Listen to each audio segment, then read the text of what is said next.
If you're someone who lives a life with multiple sclerosis or another neurologic condition, I got a foot drop series for you today. I got 3 drills that are going to help you improve your ankle strength, your ankle mobility, so that you can reduce your foot drop, improve your balance, and feel better up walking on your feet. I've used this with thousands of different clients inside of the MS gym and over my 25 years as a medical exercise movement specialist. And I want to show you exactly what to do right now. So a lot of times what happens with foot drop is that we need to work on different parts of the ankle, different movements in the ankle in order for the brain to start feeling more confident using it. Now, traditionally, in most therapy settings, fitness settings, what people traditionally work on is just dorsiflexion, dorsiflexion, dorsiflexion, all right? But a lot of times, dorsiflexion can be inhibited or limited by your brain not knowing how to turn your foot to the inside or turn your foot to the outside. So when you actually train internal rotation, external rotation, you stimulate the nerves that run along the outside and the inside of your lower leg, which in turn innervate and blend into the muscles into your anterior tibialis, which is going to help you lift your foot and dorsiflex better.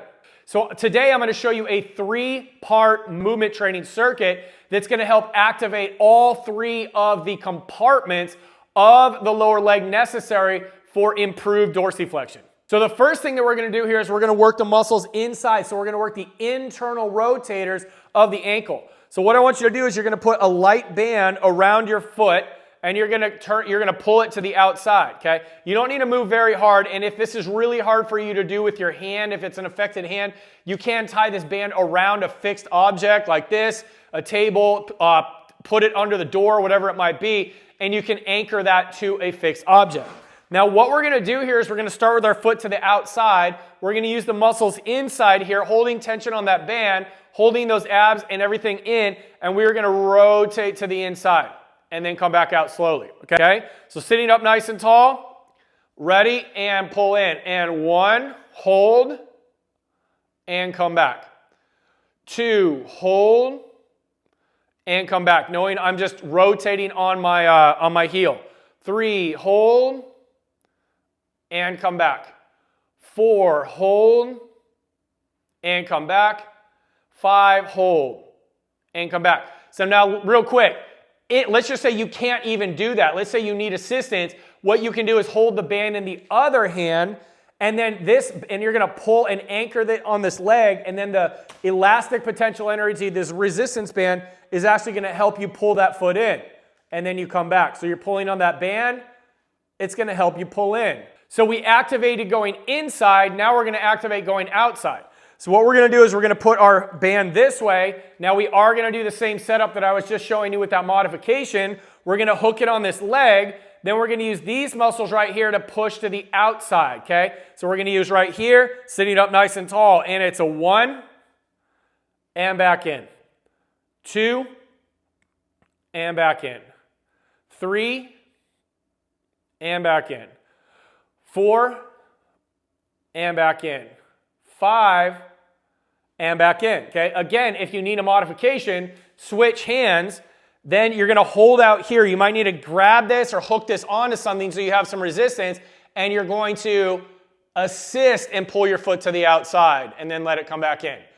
Assist and let your foot pull back to the outside. And finally, what we're going to do here is we're going to work on a band-assisted dorsiflexion, okay? So we're going to put our band under our foot. We're going to hold up or choke up on that band. So we're pulling on that rubber band, making this very, very taut. Then we're going to think about using this anterior tibialis muscle, okay, sitting up nice and tall, and we're going to try to think about lifting that foot, and that elasticity of that rubber band is going to help us dorsiflex.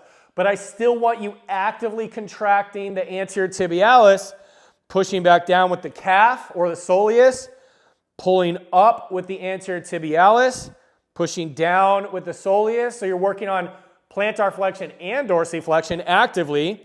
Okay, anterior tibialis, plantar flexors, dorsiflexors, plantar flexors. So you're just going to go up and down, really focusing very, very intently on activating that anterior tibialis, pushing it back down towards the floor. Okay.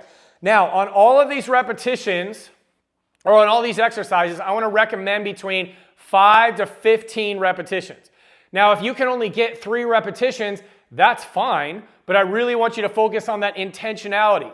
And seriously, if you can only move your foot a little bit, if you can only move it an inch to the outside, a half an inch to the inside, a quarter of an inch up, that intentionality behind trying to and visualizing and focusing in on lifting that foot, moving it out, moving it in will remap from the brain to the foot and start to strengthen those neurologic pathways, which will start to build up all the muscles necessary for pure dorsiflexion and support from the lateral and the medial side of the lower leg, which will improve ankle strength, ankle mobility, balance, and your ability and confidence to stand strong up on your feet. If you found that foot drop circuit super helpful and you're like, dude, this is exactly what I need and I need more of it, boom, check out this playlist above where you're gonna get more exercises for foot drop, ankle mobility, reducing spasticity that's gonna help you reduce your foot drop, improve your balance, improve your walking strength, agility, and balance